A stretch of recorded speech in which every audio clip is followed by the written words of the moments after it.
Hi everyone, welcome to today's Safety and Health webcast, Networking Workers for Safety, sponsored by Industrial Scientific Corporation.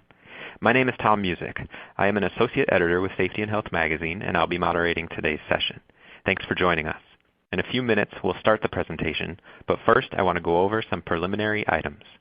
The views of today's speakers and organizations are their own and do not necessarily reflect those of the National Safety Council or Safety and Health magazine. Any mention of a commercial enterprise, product, or publication does not mean the Council or magazine endorses those items. At the end of today's webcast, we will conduct a question and answer session. To ask a question, simply type it in the text box in the lower left-hand corner of your screen and click the button for Submit Question. Feel free to ask your question at any time during the presentation. You don't have to wait for the Q&A session to begin. We'll try to answer as many questions as possible, but because of the large number of participants today, we might not get to every question. However, all unanswered questions will be forwarded along to today's speaker.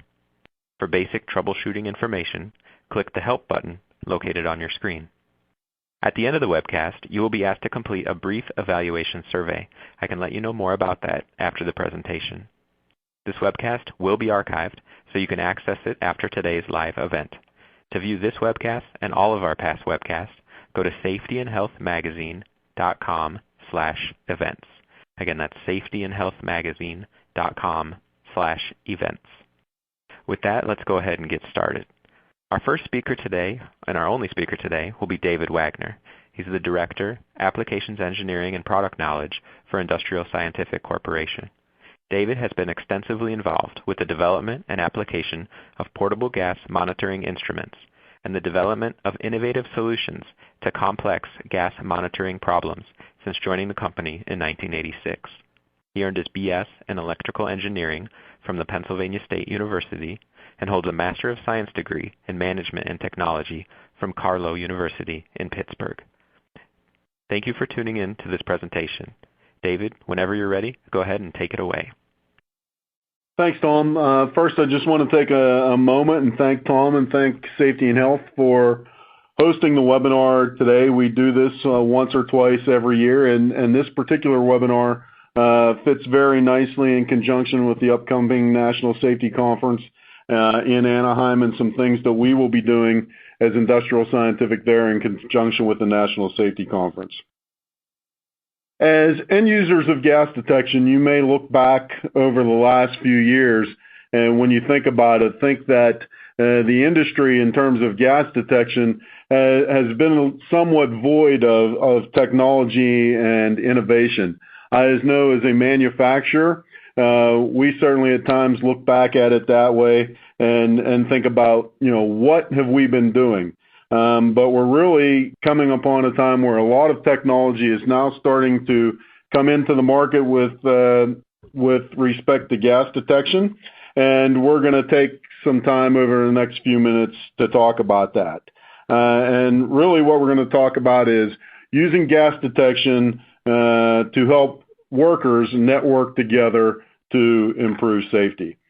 So to start off that discussion, let's take a little look into what networking actually is. When we think about networking, we generally, at least in terms of hardware, from the hardware perspective, we think about a bunch of computers and Ethernet cables and Ethernet jacks, and we always think about that one thing, or have to think about that one thing none of us want to, and that's the IT department and how we have to work with them and how we have to interface with them.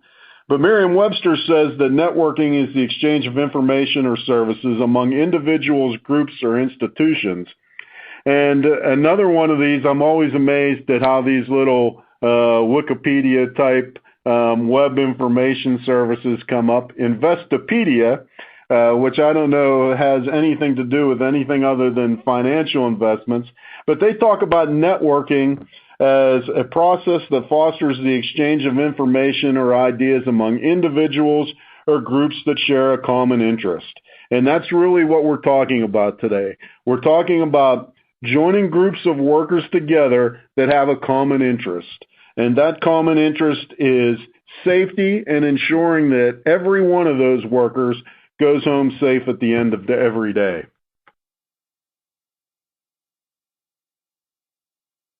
we are working today in what is the wireless age of gas detection. That is the time period in the industry we're in. It's the wireless age of gas detection. I just was asked to speak yesterday at another industry safety conference, safety type meeting, and I was there with representatives from Honeywell and from MSA, and we were all talking independently about the different wireless initiatives we each have as a company. So wireless technology is really coming into play in gas detection in a large way. And the question is why? Why are we all doing wireless gas detection? And it's really very easy. It's because as end users, you are expecting it. You're expecting us as manufacturers to be able to employ the latest technologies. You're asking for innovative solutions to common problems. You use smartphones and smart devices every day. We have smart thermostats on our houses now. We have smart locks on our front doors. All of these things using wireless technology in some way, and you as end users of gas detection find yourselves asking the question, why can't we have some of these features in our gas detectors? And today, the answer is you can. You definitely can. And you're asking us to provide wireless technology along with unique features that can be used to save lives. When we look at what goes on today, someone's carrying a gas detector, their instrument goes into alarm. It's questionable whether that instrument and whether the alarm on that instrument can really help them all the time. The answer is it can't. Sometimes the gas level, the exposure level, can be so bad that they are affected, they are overcome before the instrument can ever be an alarm. And so when we look at things from that matter, from that standpoint, seconds make a difference. And the faster we can give someone else an indication that a worker has a problem, that a worker may be is in trouble, then the better off we all are and the safer we'll all be. So let's just take the next few moments, if we can, and talk a little bit more about some of the common wireless technology applications and how they apply to gas detection. The first one that we hear a lot about today are lone workers. Everyone seems to be concerned about lone workers, and rightly so, whether they're in the oil field, whether it's utility worker working on the street in a neighborhood, whether it's in a mine, whether it's someone working alone in a plant or a tank farm, or someone that may be out on their own at night. We all have concerns about those lone workers and where they're at and what we do with them. And how do we know? Where is the worker at? Is he okay? What do we do if he's not? If he's not, we have to summon help somehow. We have to try and make contact with that person. All very difficult to do, but the lone worker situation is very prevalent today in almost every industry, and we get lots of questions from a gas detection standpoint about what we're doing about lone workers. And many of the gas detection companies, Industrial Scientific included, are now including man-down functions, panic functions in their instruments, coupling those with wireless communications to tell someone else that that worker is in trouble and to summon help when necessary. But again, it takes time to be able to do that, and the response may not necessarily be as quick as we would like it. Another big application for wireless gas detection is the live monitoring, the real-time data standpoint scenario. We all want to be able to get data, get data faster, know what's happening right now. We want to know who, when, where, what, how long, how much, and we want to know that information right now. So real-time data is a big driver of wireless applications and gas detections. And we want to take that data and we want to communicate it to the cloud, put it in different databases, have access to it from control rooms, from different control panels, from mobile devices, and we want that access in real time from anywhere in the world that we can get it. And we want to be able to react and respond to situations in real time, not days or weeks after the fact. We have very large databases of gas detection data and information from our customers.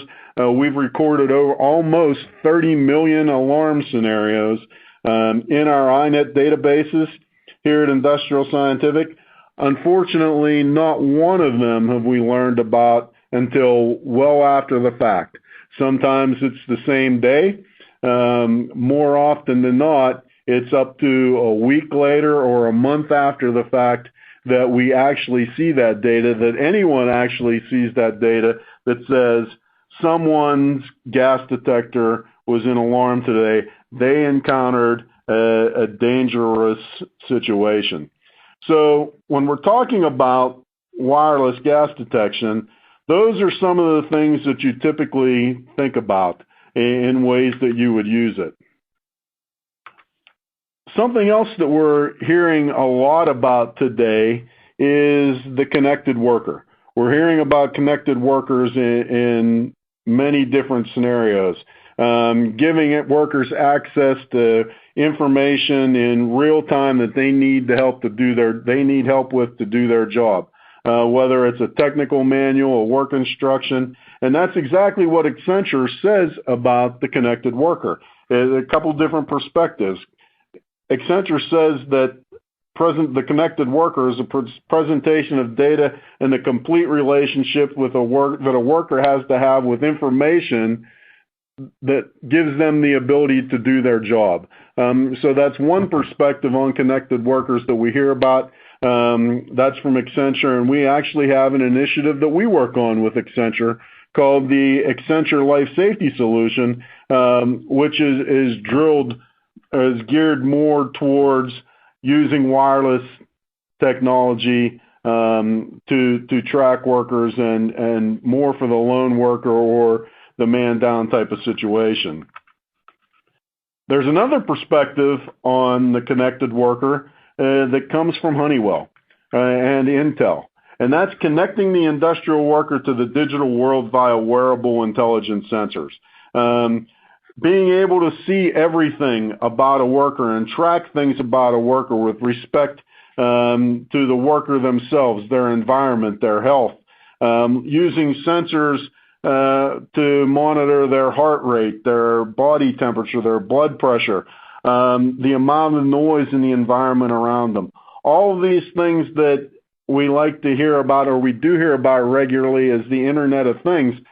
That is just another perspective that's out there on the connected worker, and something that you hear a lot about, like I said, from Intel and Honeywell. There are some drawbacks, though, to all of these wireless gas detector applications that I talked about. And that is, each one of them requires some sort of infrastructure, whether it's Wi-Fi hotspots or multiple antennas or repeaters or different things to be able to communicate clearly from a gas detector or from a piece of equipment out to a network to be able to share that information. It requires a lot of infrastructure, and that infrastructure is expensive. There's considerable cost associated with that, in the tens of thousands or hundreds of thousands of dollars in terms of the installation and maintenance costs associated with that infrastructure to be able to communicate wirelessly in a reliable manner. And then there's the big brother concept. You present things like fleet management or being able to track workers to the workforce themselves, and they push back immediately, or at least in a lot of cases, because of the big brother concept. They're concerned about someone watching over them all the time, watching where they're at, watching what they're doing. I know that I hear that a lot from friends and other people I talk to who work for companies and they drive company vehicles, and now those companies are monitoring the vehicles and seeing what they're doing, and they know every time they're stopped. There's just resistance to that big brother aspect that comes into play when you start talking about wireless gas detection and you start talking about live monitoring. So what can we do about that? Well, at Industrial Scientific, we are introducing and we've looked at another way to do wireless gas detection, and that's by using peer-to-peer monitoring. And when I'm talking about peer-to-peer monitoring, I'm talking about taking a network of people or a group of workers and actually making them a network, forming a network together by joining them together through their gas detectors and exchanging safety information that they need to help them work safer together in close proximity. That's the big picture. A lot of times when we look at lone worker scenarios, we get focused, or look at wireless gas detection, we get very focused on the lone worker. We get very focused on real-time data. We get so focused on the lone worker and needing to know where he's at and what he's doing in order to be able to help him. But still, as I said before, if he's in trouble, someone has to pick up a radio and make a call, summon help from somewhere else. And we're talking about seconds that can make a difference in terms of saving that person's life or avoiding a serious injury. And the fact of the matter is, we're looking at that data somewhere off-site or in a control room, and we have to summon help. And reality is that potentially the person working right next to him, that worker that's in trouble, doesn't know it, but if he did, could be there much faster to help him than anyone else really can. So we fear that Big Brother may be watching, but in terms of peer-to-peer monitoring, it's really your little brother that's working right next to you, or right across the lot or the well pad, or right across the facility that actually has your back. So how does peer-to-peer networking actually work?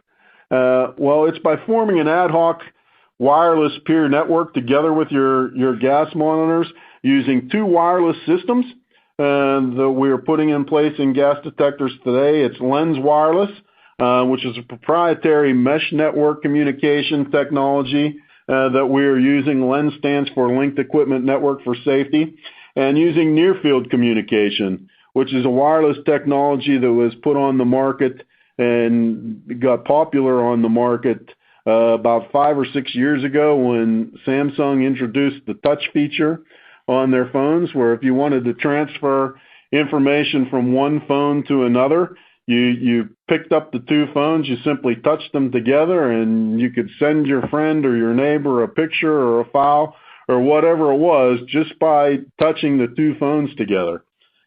And we're using a very similar technology, in fact, the same technology in gas detectors today to be able to develop peer-to-peer monitoring, linking instruments together and linking up to 25 instruments or 25 peers or 25 workers together in a self-healing network.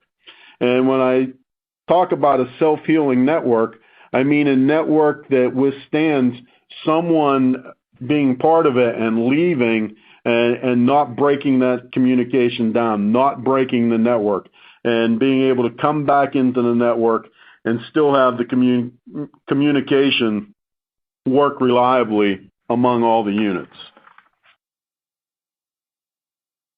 There are definitely some advantages and some benefits to peer-to-peer monitoring and doing it with a mesh network type of system the way we are. The first question that usually comes up when you talk about wireless gas detection is that, well, we work in a refinery or a chemical plant or a steel mill, and we have very complex structures, and we just can't get reliable wireless communications that cover the facility. Well, peer-to-peer monitoring and an ad hoc network, that becomes much, much easier because we have the ability to communicate around obstacles.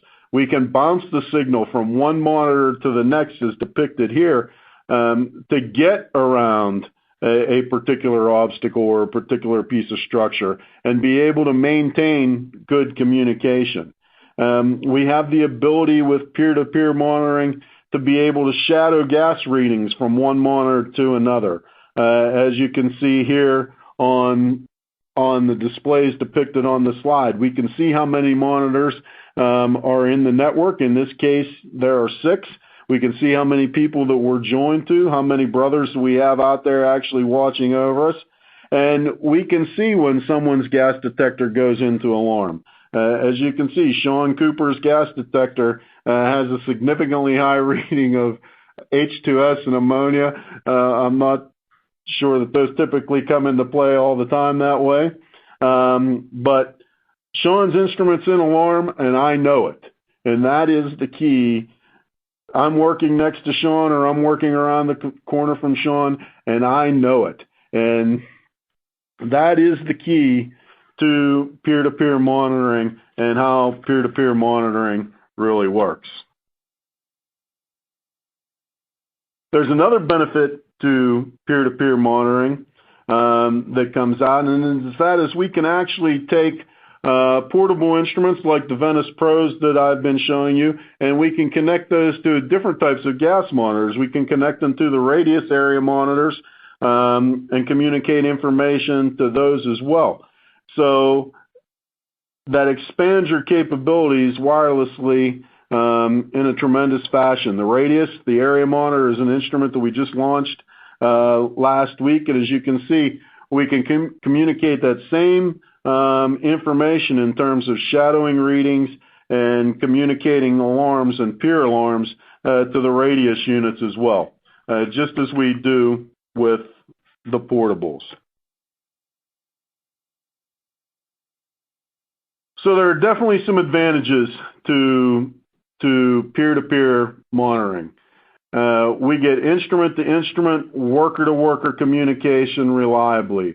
We're not relying or depending on radio calls to communicate information. We don't need someone else to tell you that the person working beside you is in trouble and needs help. We can do that directly from the instrumentation with no outside intervention whatsoever.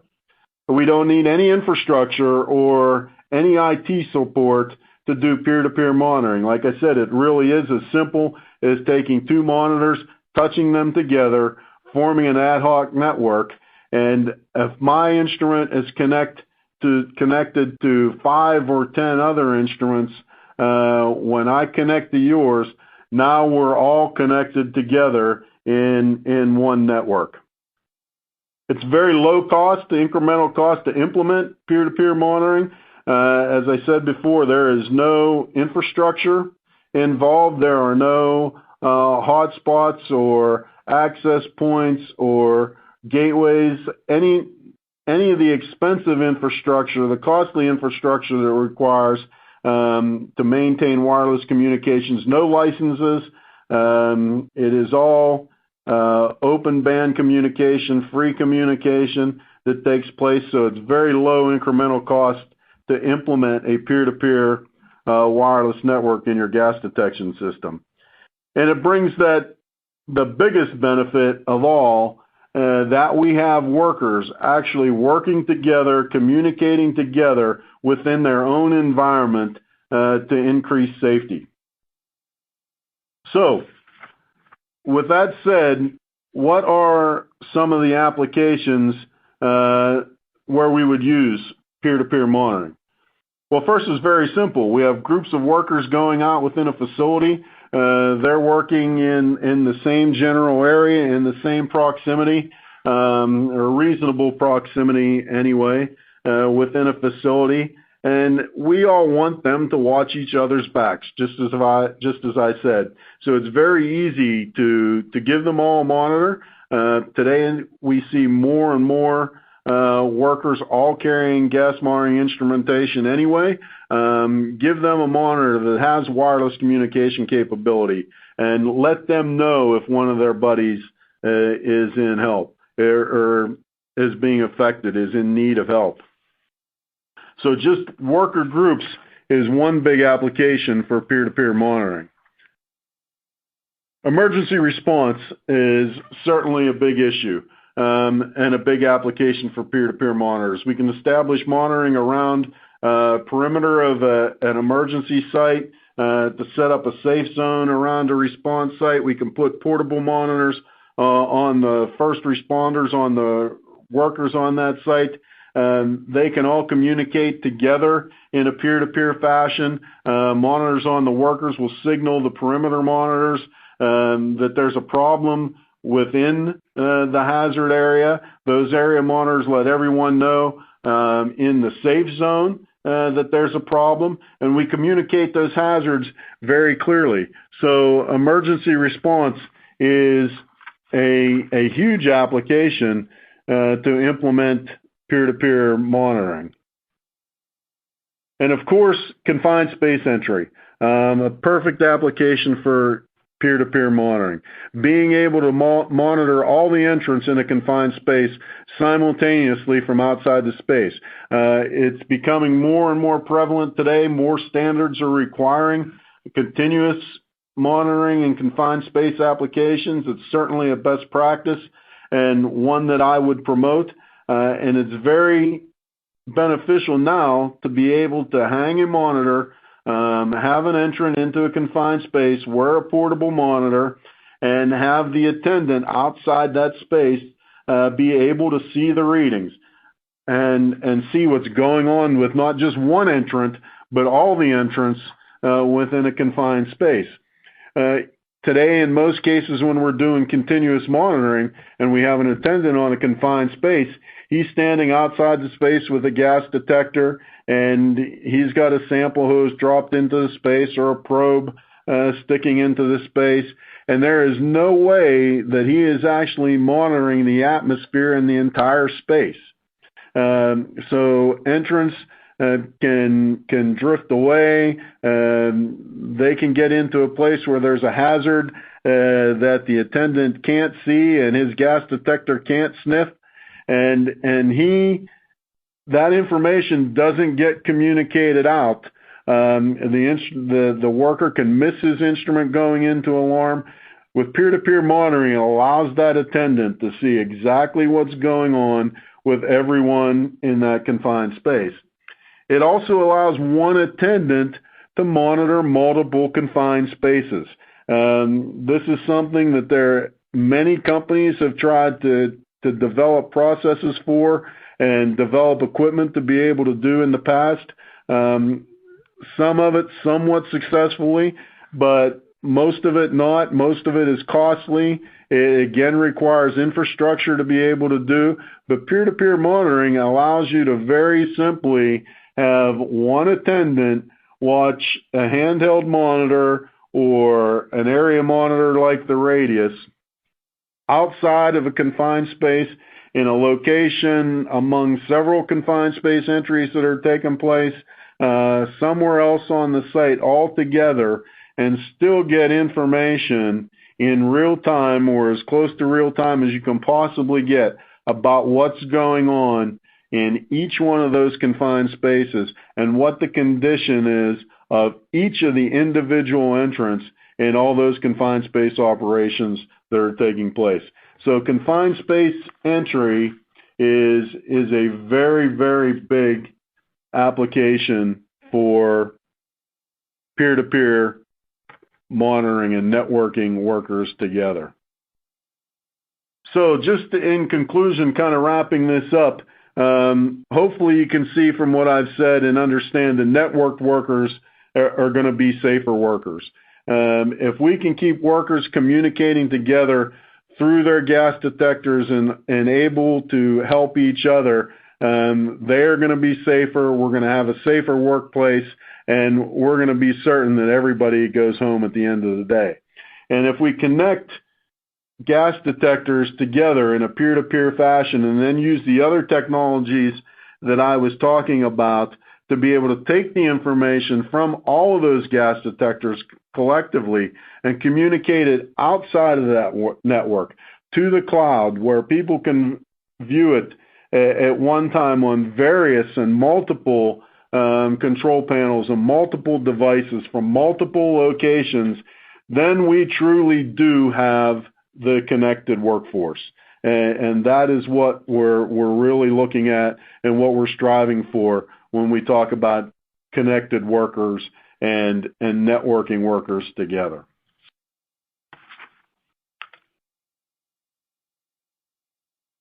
So with that, I would ask you if you're really interested in learning more about peer-to-peer monitoring and you're going to be traveling to Anaheim to the National Safety Conference, you can come see us in booth 1820. We'll be doing live demonstrations of peer-to-peer monitoring using the Lens wireless system and near-field communications, or you can contact me directly at dwagner@indsci.com, or my phone number's there as well. And I'd be glad to have a talk with you. And now I'll turn it back over to Tom, and we can address any questions that you have. All right. Thank you very much, David. That was a great job. Really appreciate your insights and your expertise with peer-to-peer monitoring. Before we get started with the Q&A, I just want to remind everyone of the evaluation survey that we're asking you to complete. The survey should be appearing on your screen right now. Your input is important because it will help us improve future webcasts. If you don't see the evaluation survey on your screen right now, please turn off your pop-up blocker. You may also access the survey by clicking the survey button, which is near the lower right portion of your screen. And with all of that said, now we can get to some questions, and I know some good ones came in during the presentation. You can still send in questions if you have any ideas that come up based off of the answers you hear now. So David, I'll just get started here. The first question is, are peer monitoring instruments intrinsically safe for use in certain industrial facilities and areas? Yes. All of the instruments that I talked about, all of the gas detectors that I talked about that use the peer-to-peer communications and the wireless networking are all intrinsically safe. They are all approved for a Class 1 or Class 2 hazardous location or Zone 0 location, depending on which standard you happen to be talking about. Great. Next question that comes in, how far does the Lens wireless system allow monitors to communicate? Yeah, so generally speaking, if you were going to look at this on a specification, from the Venice Pro standpoint, monitor to monitor, communication is specified as up to 100 meters. We have seen that communication go further than that. The specification on our radius monitors is 300 meters. So there are some limitations, but we can extend that distance of communication out quite a bit because by hopping readings and hopping the communication from one monitor to another. So if you recall if we put 25 monitors into a network, we have the ability to hop the communication 5 times within that network to increase our distance tremendously by as much as 5 times. So we're realistically looking at in excess of 500 meters or 1,500 meters of communication capability depending on the actual instrument and network configuration. Perfect. And I think this overlaps with another question, but I want to ask it just to make sure.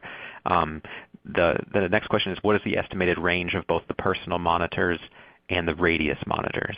Was that covered within what you described? Yeah, specified is 100 meters on the personal monitors and 300 meters on the area monitors. Great. And then our next question is, are these devices shielded to prevent being ignition sources? Yes, that falls into the original question about hazardous areas and intrinsic safety. Yes, they are all intrinsically safe, all certified and guaranteed not to be a source of ignition. Great. And then next question that comes in, you said that there is a low cost of implementation for peer-to-peer monitoring. Can you explain what the costs are? Yeah, I knew that question would come around sooner or later. So as I said, it is a very low cost of implementation. There's no infrastructure or no outside parts and pieces to be able to do that. To implement a peer-to-peer wireless network on the portable monitors, to enable the wireless features of the portable monitors is a $250 cost, and on the area monitors it's a $650 cost. Got it. Next question that comes in. If I already have Ventus Pro monitors, can they be upgraded to include the Lens Wireless and peer-to-peer monitoring? Yes, all those instruments can be upgraded to be able to communicate wirelessly. It's a simple firmware and feature set update of the instrument. And then on that similar topic, are all Radius and Ventus Pro monitors capable of peer-to-peer communication? Yes, they are all capable of peer-to-peer communication. Today, as I said during the presentation, we introduced the Radius monitors last week. They were publicly launched for the first time last Monday. Every Radius monitor shipped from Industrial Scientific is capable of the peer-to-peer monitoring. Every portable Ventus monitor out the door that we've shipped, we started shipping those monitors back in March. They are capable as well. However, it will be about another month or so before we do the final release of that feature set in the Ventus monitors, but they are all upgradable. Great. The next question we get has to do with maintenance. The questioner says, what maintenance is required and how often? Calibration. Okay, well, calibration is you're taking a gas detector and you're calibrating and you're bump testing it just like any other standard gas detector. There's no additional maintenance required because of the wireless features or the wireless capabilities. So from Industrial Scientific standpoint, our recommendation is bump test daily before each use, which is an entirely another topic that I could go on for a couple hours about, and calibrate on a monthly basis. It's the recommendation that we use for all of our gas detectors, and it holds here as well. Pretty straightforward. Our next question is, in addition to distance, what is the connectivity through steel, tanks, concrete, etc.? Yeah, certainly there are limitations in connectivity. I couldn't sit here and tell you that we have no limitations and it's like X-ray vision and we can see through steel and everything else. No, obviously we can't. Wireless technology doesn't work that way. There are limitations and there are blockages, but the ability to implement a mesh network and to be able to bounce that communication in and out of and around different obstacles makes it very, very reliable. You can say, well, we've got confined spaces. We have workers inside a tank cleaning the tank. How are we going to get wireless communication out of that? Well, it's very easy. Sometimes it does require, maybe you're going to have an extra monitor that sits near the entrance of the tank so that it has the communication, gets a clear physical path out. But because we have that ability through the mesh network to bounce the communication from monitor to monitor, it gives us a tremendous capability to get around obstacles and make communication very reliable in what would seem to be unconventional wireless environments. Great. And just a reminder to our attendees, go ahead and keep sending those questions if you'd like. We still have some time to go. A few more questions here for you, David. One, does Industrial Scientific also have similar monitors for lone workers who are not in hazardous atmospheres, such as on a roof or working alone in a large production room? Yeah, that is a great question. We are working on some lone worker solutions. I would say that we don't have anything at this time that is outside of the gas detector specifically. So some of those more traditional non-gas detection related lone worker scenarios we can't cover right now. We may possibly be able to do that in the future, but for now and for the immediate future, our focus is combining the lone worker and gas detection together. Great. Next question has to do with kind of being able to network all these monitors together. The question is Industrial Scientific looking at expanding the number of monitors to be able to network together?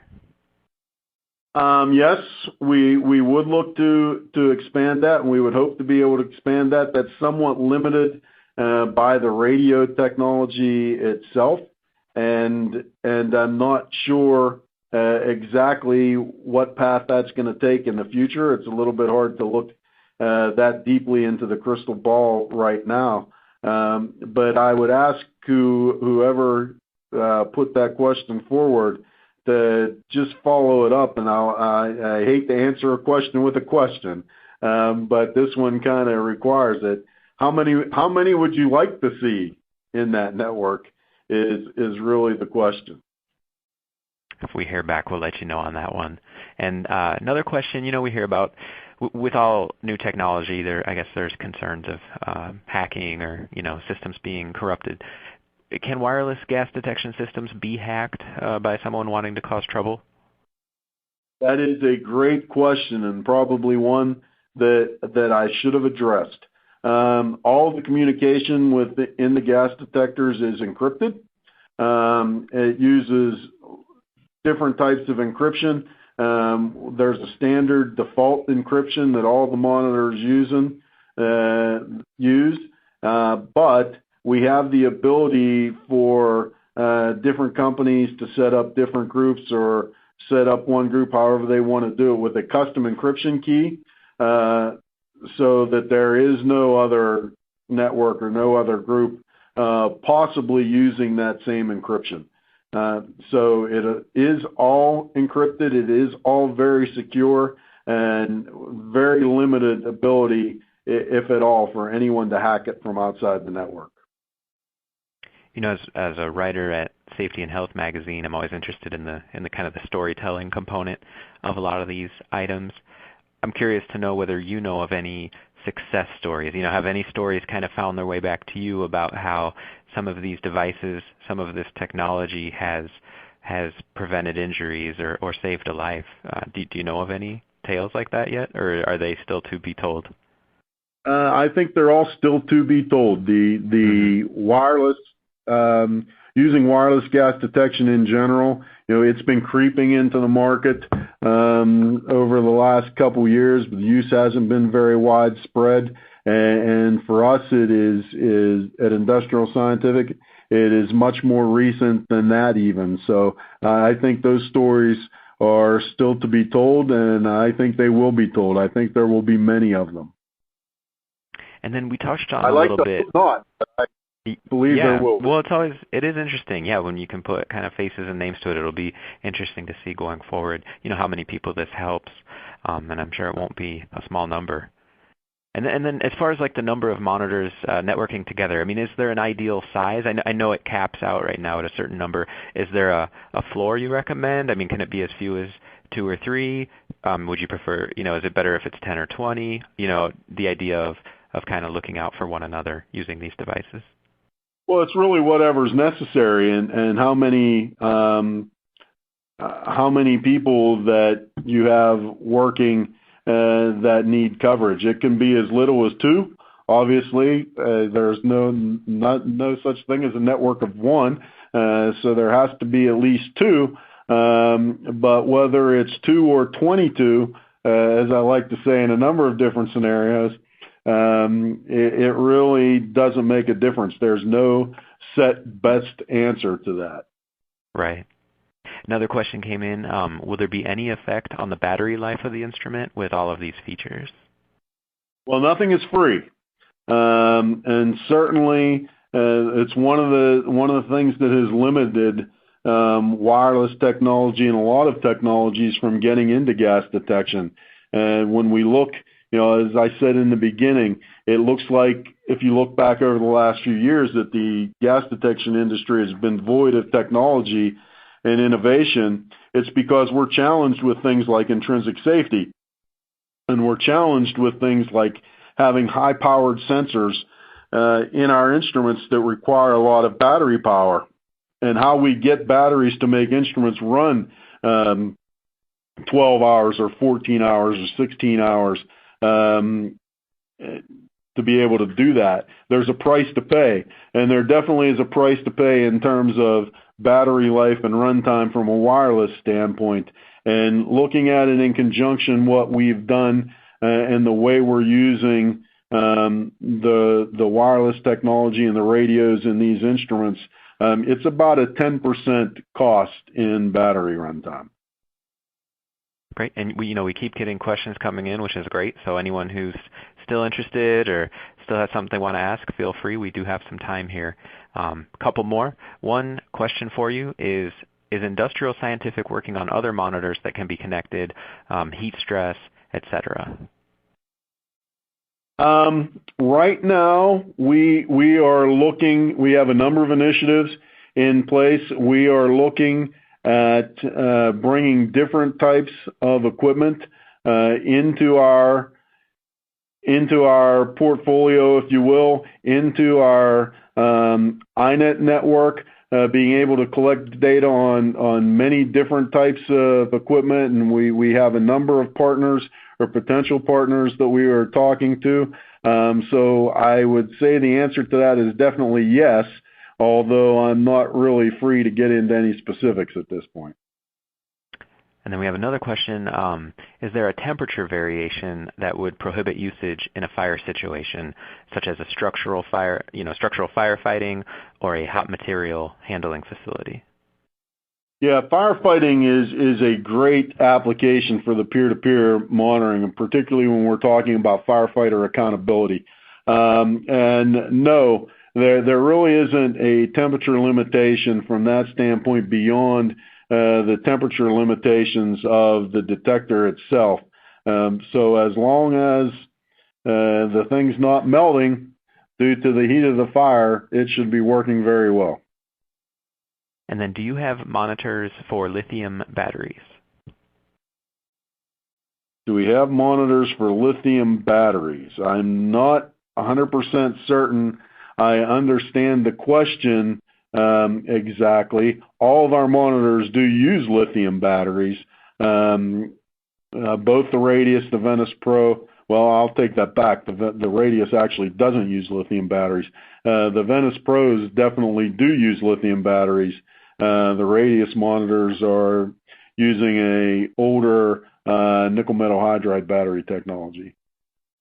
I know you touched on this a little during your presentation. I always think it's interesting, kind of this idea of privacy concerns, that you mentioned some workers might have, and how an employer can balance those and emphasize safety.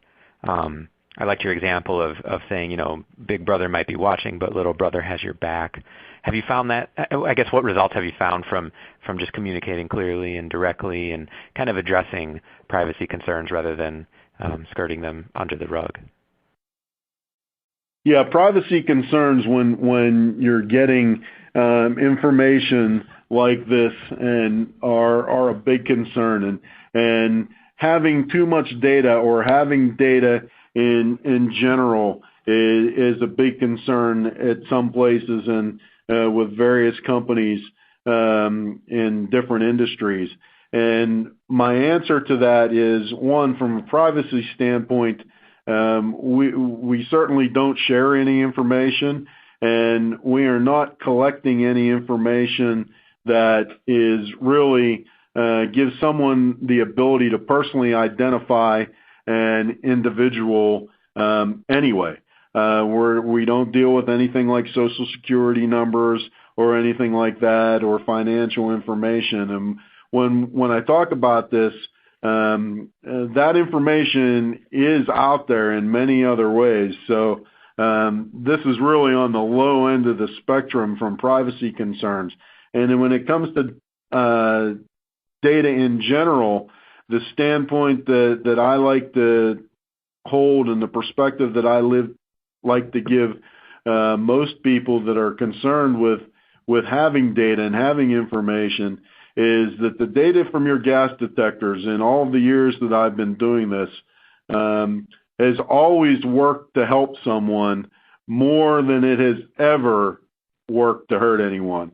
And the opportunity for you to use that data to your benefit and the opportunity for you to have that data save you is far greater than the chances of that data ever being used against you.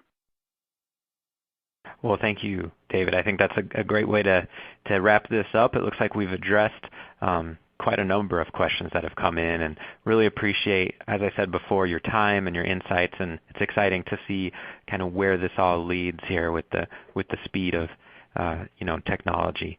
So just wanted to thank everyone once again for tuning in. I hope you do take the time to fill out the evaluation survey on your screen and give us your feedback, because we do read that, and that will help us improve all of our webcasts going forward. And with that, it will end today's Safety and Health Magazine webcast. I would like to thank David, everyone at Industrial Scientific Corporation, and all of you who listened in. Thank you, and have a great day.